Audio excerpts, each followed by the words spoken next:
नमस्कार दोस्तों, स्वागत है आपका आज के मुख्य समाचार में, जिसमें सबसे पहली और बड़ी खबर में आपको बताएंगे कि कृषि कानून के खिलाफ आर पार की लड़ाई की मूड में किसान और सुप्रीम कोर्ट पहुंच चुके हैं। पीएम मोदी ने लोगों से की है खास अपील, लेकिन यहां पर किसान सुप्रीम कोर्ट पहुंचकर सरकार को घेरने की कोशिश है। और दूसरी बड़ी खबर में आपको बताएंगे कि सिंघू बॉर्डर पर बैठे किसानों ने किया कोविड नियमों का उल्लंघन, तो सरकार ने दर्ज करा दी एफआईआर। और तीसरी बड़ी खबर में जिक्र होगा कि नीतीश कुमार को 6 महीने की मोहलत दी है एलजेपी ने, जिसके बाद नीतीश कुमार को लग सकता है बड़ा झटका। दोस्तों, हर एक खबर की गहराई में आपको ले जाएंगे, लेकिन उससे पहले अगर आप भी देश के किसानों के साथ खड़े हैं तो आप अभी इस वीडियो को लाइक कीजिए और इस लाल बटन को दबा के इस चैनल को फ्री में सब्सक्राइब करके घंटी बजाकर कमेंट में लिखिए जय हिंद। दोस्तों, रुक करते थे वहां बड़ी खबरों की तरफ। कृषि कानून के खिलाफ सुप्रीम कोर्ट पहुंचे किसान, पीएम मोदी ने लोगों से की खास अपील। जी हां दोस्तों, नए कृषि कानूनों को लेकर किसान संगठनों और केंद्र सरकार के बीच चल रही तनातनी खत्म होने का नाम नहीं ले रही है। कानूनों के खिलाफ किसानों का आंदोलन लगातार जारी है। किसानों की मांग है कि सरकार इन तीनों कानून को वापस ले। सरकार कानून वापस लेने की बजाय सिर्फ संशोधन का प्रस्ताव दे रही है। इसी बीच किसान संगठनों ने इसे लेकर उच्चतम न्यायालय का दरवाजा खटखटाया है। वहीं प्रधानमंत्री मोदी ने देशवासियों से किसान आंदोलन को लेकर गुरुवार को की गई मंत्रियों की प्रेस कॉन्फ्रेंस सुनने की अपील की है। भारतीय किसान यूनियन ने कृषि कानूनों के खिलाफ उच्चतम न्यायालय में याचिका दायर की है। याचिका में तीनों कृषि कानूनों को चुनौती दी गई है। इससे पहले गुरुवार को किसान संगठनों ने प्रेस कॉन्फ्रेंस कर साफ किया कि वो कानून वापस होने तक आंदोलन खत्म नहीं करेंगे और अपनी लड़ाई तेज करेंगे। वहीं केंद्रीय कृषि मंत्री नरेंद्र सिंह तोमर ने किसानों से अपना आंदोलन खत्म करने और संशोधन प्रस्ताव पर बात करने की मांग की है।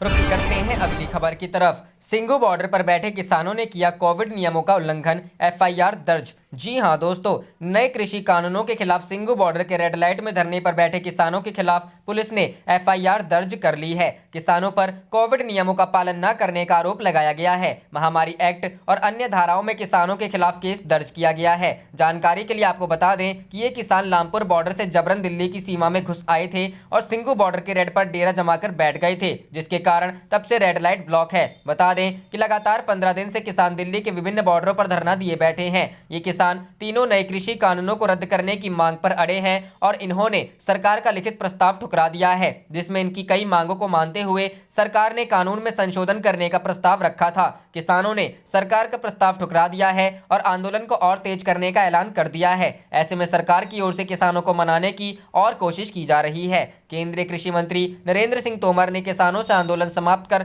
सरकार का साथ देने की अपील करते हुए कहा कि नया कानून किसानों के हित में है। उन्होंने कहा कि सरकार एमएसपी पर किसानों को लिखित भरोसा देने को भी तैयार है। इसके साथ ही उन्होंने कहा कि किसान जब चाहे सरकार उनसे बातचीत करने को तैयार है। रुख करते हैं अगली खबर की तरफ। नीतीश कुमार को 6 महीने की मोहलत, फिर बिहार सरकार की खामियों पर हल्ला बोलेगी एलजेपी। जी हां दोस्तों, चुनाव में प्रदर्शन के बाद लोजपा की सभी कमेटी को भंग करने का लोजपा सांसद प्रिंस राज ने कहा कि चुनाव के दौरान नए लोग जुड़े हैं और वोट शेयर भी बढ़ा है, इसलिए नए लोगों को जिम्मेदारी देने के लिए कमेटी भंग हुई है। हम नई ताकत के साथ शुरुआत करेंगे। वहीं बिहार में नई सरकार में अपराध बढ़ने पर लोजपा सांसद ने कहा कि हमारे राष्ट्रीय अध्यक्ष चिराग पासवान ने कहा है कि नई सरकार को 6 महीने का समय दिया जाएगा, उसके बाद ही हम कुछ कहेंगे। वहीं किसानों की समस्या के मामले पर लोजपा सांसद ने कहा कि बातचीत हो रही है, जल्द ही मामले को निपटा लिया जाएगा। करते हैं अगली खबर की तरफ। लालू प्रसाद की जमानत पर झारखंड हाईकोर्ट में सुनवाई कल। जी हां दोस्तों, राजद सुप्रीमो लालू प्रसाद की चारा घोटाले के दुमका कोषागार से अवैध निकासी के मामले में जमानत याचिका पर शुक्रवार को झारखंड हाईकोर्ट में सुनवाई होगी। इस मामले लालू प्रसाद को रांची की सीबीआई कोर्ट से 7 साल की सजा सुनाई गई है। लालू प्रसाद ने आधी सजा काट लेने के आधार पर जमानत मांगी है। पिछली सुनवाई के दौरान सीबीआई ने जमानत का विरोध करते हुए दावा किया था कि लालू प्रसाद की आधी सजा पूरी नहीं हुई है, इसलिए जमानत का लाभ नहीं मिल सकता। इस पर हाईकोर्ट ने निचली अदालत और जेल के रिकॉर्ड की जांच कर रिपोर्ट पेश करने का निर्देश दिया था और यह बताने को कहा था कि आधी सजा पूरी हुई है या नहीं। यदि शुक्रवार को लालू प्रसाद को जमानत मिल जाती है तो वह जेल से बाहर निकल जाएंगे। उनके खिलाफ झारखंड में चारा घोटाले के 5 मामले चल रहे हैं। चारा में उन्हें सजा सुनाई गई है। इनमें 3 में उन्हें आधी सजा काटने पर जमानत मिल गई है। एक मामले में अभी सीबीआई कोर्ट में ट्रायल चल रहा है। रुख करते हैं अगली खबर की तरफ। 10 किलो सोना लेकर फरार, दुकान में 5 करोड़ की डकैती, जांच में जुटी बिहार पुलिस। जी हां दोस्तों, बिहार में उस वक्त हड़कंप मच गया जब दरभंगा में सोने चांदी की दुकान से दिन दहाड़े 5 करोड़ की डकैती की खबर आई। करीब आधा दर्जन अपराधियों ने हथियार के बल पर वारदात को अंजाम दिया। लूट में 10 किलो से ज्यादा सोने के जेवर और लाखों रुपए नकदी भी शामिल हैं। लूट की घटना को अंजाम देकर भागते समय अपराधियों ने करीब 25 से 30 राउंड फायरिंग भी की और बाइक पर सवार होकर भाग निकले। अपराधी अपने चेहरे पर मास्क लगाए हुए थे और अपने साथ लूट के सोने और नकदी ले जाने के लिए बैग भी लेकर पहुंचे थे। रुक करते हैं अगली खबर की तरफ। दिल्ली दंगों पर सीपीएम की रिपोर्ट, हिंसा भड़काने में अमित शाह का मंत्रालय जिम्मेदार, हिंदुओं ने किया हमला, बचाव में लगा रहा दूसरा पक्ष। जी हां दोस्तों, दिल्ली में सीएए एनआरसी कानूनों के विरोध में फरवरी में हुई सांप्रदायिक हिंसा पर भारतीय कम्युनिस्ट पार्टी ने फैक्ट फाइंडिंग रिपोर्ट जारी की है। इसमें गृह मंत्री अमित शाह को सीधे हिंसा भड़कने और जांच में पक्षपात करने का जिम्मेदार करार दिया गया है। रिपोर्ट में कहा गया है कि अमित शाह के अंतर्गत आने वाला गृह मंत्रालय कई मायनों में हिंसा भड़काने के पीछे जिम्मेदार था। सीपीएम ने अपनी इस रिपोर्ट को उत्तर पूर्व दिल्ली में सांप्रदायिक हिंसा फरवरी 2020 नाम से निकाला है। रिपोर्ट में कहा गया है कि दिल्ली में हुई सांप्रदायिक हिंसा को दिल्ली दंगे कहना गलत है। दंगे वह होते हैं जहां दोनों पक्ष बराबर के भागीदार होते हैं। हालांकि यहां आक्रामकता हिंदू पक्ष की भीड़ की तरफ से था, जबकि दूसरे पक्ष ने खुद को ऐसे हमलों से बचाने की कोशिश की। लगभग सभी क्षेत्रों में ऐसे वीडियो सबूत हैं जहां पुलिस को हिंदुत्ववादी भीड़ का पक्ष लेते देखा जा सकता है। बता दें कि दिल्ली हिंसा में कुल 53 लोगों की जान गई थी। इनमें 40 मुस्लिम और 13 हिंदू शामिल थे। लेफ्ट पार्टी की रिपोर्ट में आगे कहा गया, 11 मार्च 2020 को अमित शाह ने संसद को बताया कि वे दिल्ली के प्रमुख पुलिस अधिकारियों से संपर्क में हैं और हालात की निगरानी कर रहे हैं। सवाल यह है कि 24 फरवरी को जब हिंसा भड़की तब कर्फ्यू क्यों नहीं लगाया गया? आखिर क्यों सेना कहीं तैनात की गई? यहां तक कि दिल्ली पुलिस और रैपिड एक्शन फोर्स के जवानों की संख्या भी बेहद कम और तैनाती काफी देर से की गई थी। दावा किया गया है कि 23 फरवरी से 27 फरवरी के बीच 26 लाख आबादी वाले एक जिले में सिर्फ 1393 से 4756 जवान ही तैनात रहे थे। करते हैं अगली खबर की तरफ। भाजपा ने नीतीश के सुशासन पर खड़ा किया सवाल, सीएम ने बुलाई हाई लेवल मीटिंग। जी हां दोस्तों, CM Nitish law and order को लेकर अधिकारियों के साथ मीटिंग कर रहे हैं, तो वहीं दूसरी तरफ दरभंगा में लूट की बड़ी वारदात को अंजाम देते हुए अपराधियों ने सरकार को खुली चुनौती दे डाली है। बिहार की सत्ता में साझेदार बीजेपी ने ही सुशासन पर सवाल खड़ा कर दिया है। खुले तौर पर पार्टी के नेता प्रशासन के ऊपर सवाल उठाने लगे हैं। आपको बता दें कि नीतीश कुमार की अध्यक्षता में हो रही इस हाई लेवल मीटिंग में बिहार के डीजीपी के साथ साथ मुख्य सचिव और अन्य वरिष्ठ अधिकारियां मौजूद हैं। संवाद में इस बैठक का आयोजन किया जा रहा है। मुख्यमंत्री के साथ हो रही इस बैठक में गृह विभाग के अपर मुख्य सचिव आमिर सुबहानी, मुख्यमंत्री के प्रधान सचिव चंचल कुमार भी मौजूद थे। डीजीपी एसके सिंघल के साथ साथ पुलिस मुख्यालय के बड़े अधिकारी भी इस बैठक में शामिल हो रहे हैं। बैठक में तमाम बिंदुओं पर चर्चा की बात कही जा रही है। दरभंगा में स्वर्ण कारोबारी से लूट की घटना के बाद राज्य की बिगड़ती कानून व्यवस्था पर सवाल उठाते हुए दरभंगा नगर के भाजपा विधायक संजय सरावगी ने प्रशासन को फेल बताया है। संजय सरावगी ने कहा है कि दिन दहाड़े अपराधियों ने जिस तरह दरभंगा में भीड़ भाड़ वाले बड़ा बाजार इलाके में घटना को अंजाम दिया, वह बताता है कि अपराधियों में प्रशासन का भय खत्म हो चुका है।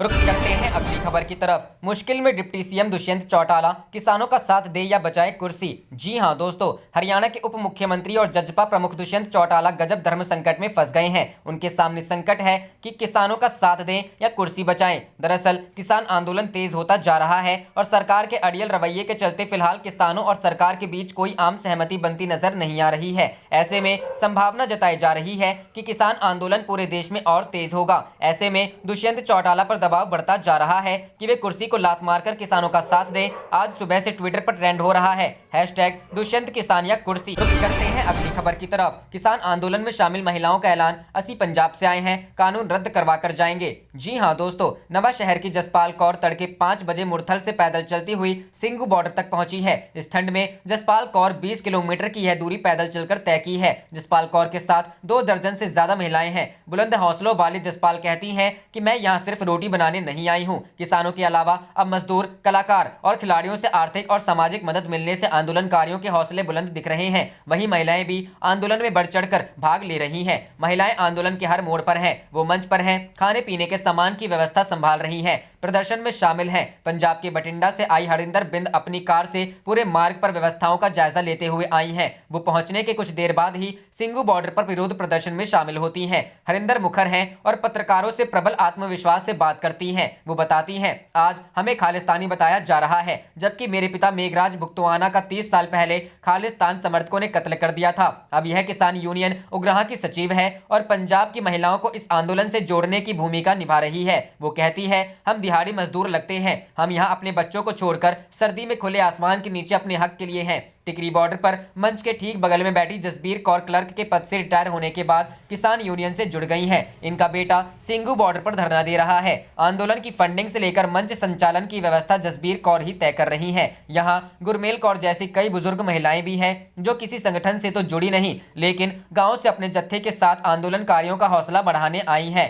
दिल्ली में किसानों का प्रदर्शन मुख्यतः 3 मुख्य जगह पर चल रहा है। इनमें महिलाओं की सबसे अधिक संख्या सिंघू बॉर्डर पर है। सिंघू बॉर्डर पर तो यह महिलाएं सिस्टम चला रही हैं। सिम्मी सहोता कहती हैं, हम जब एक परिवार हैं तो सुख दुख भी एक है। अब हम घर पर बैठकर नहीं रह सकते। मिट्टी को हम हमेशा जान से ज्यादा तरजीह दी है। घर रहकर भी क्या करना है, हम हर मुश्किल में अपने परिवार के साथ हैं।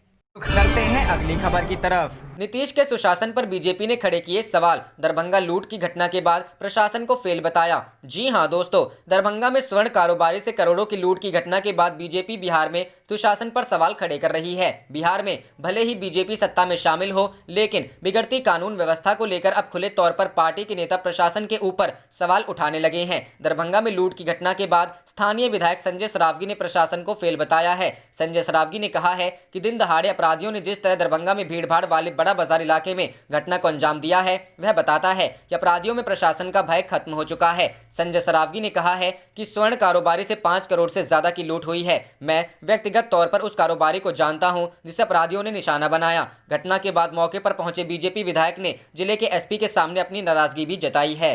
आप देख रहे थे आपका अपना चैनल जय हिंद जय भारत।